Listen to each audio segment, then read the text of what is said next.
দুপৰীয়া সময়ত ৰুম আহি পায়, মানে মন্দিৰৰ পৰা ৰুম আহি পাই অলপ সময় ৰেষ্ট লৈ ওলাই আহিলোঁ বাৰাসাত বুলি, যোন জেগাটোত মই জীৱনৰ 4টা বছৰ পাৰ কৰিছিলোঁ আজি প্ৰায় 19 বছৰ আগত। এয়া দেখা পাইছেনে? সেই জেগাত আহিলোঁ। কলিকতাত এইটো বস্তু য'তে ত'তে পায়, মানে যিকোনো ফল ধুনীয়াকৈ কাটি মেলি মছলা দি সানি দিয়ে, খাবলৈ বহুত টেষ্টি হয়। আৰু আহি পাই গ'লোঁ সেই বাৰাসাত, য'ত মই 4 বছৰ পাৰ কৰিছিলোঁ। আৰু এইখন মিঠাই দোকানত বৰ ধুনীয়া মিঠাই পায়, আগতে বহুত খাইছিলোঁ। আৰু এই খুৰাজনক দেখুৱাইছোঁ কিয় জানে? ইমান ধুনীয়া আছিলে ডেকা কালত। আজিও যে হোটেলখনত তেখেত আছে সেইকাৰণে এপাক দেখুৱাই দিলোঁ। আৰু এইজনৰ হাঁহিটো চাবচোন। মই যেতিয়া কলিকতাত আছিলোঁ, সৰু সুৰা কাম কৰিছোঁ, উল্টোডাঙা ষ্টেচনৰ পৰা বনগাঁও লোকেল ধৰিছিলোঁ, বাৰাসাত আহি পাইছিলোঁ ৰাতি প্ৰায় 11টা বজাত।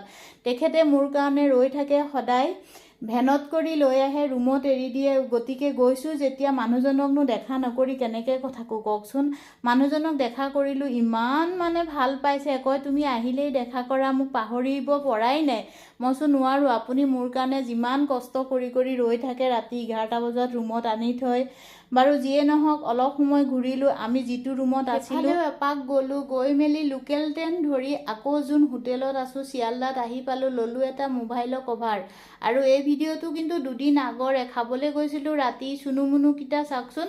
মই মানে য'ত যাওঁ এইবোৰকেই লগ পাওঁ, সেইকাৰণে আপোনালোককো দেখুৱাওঁ।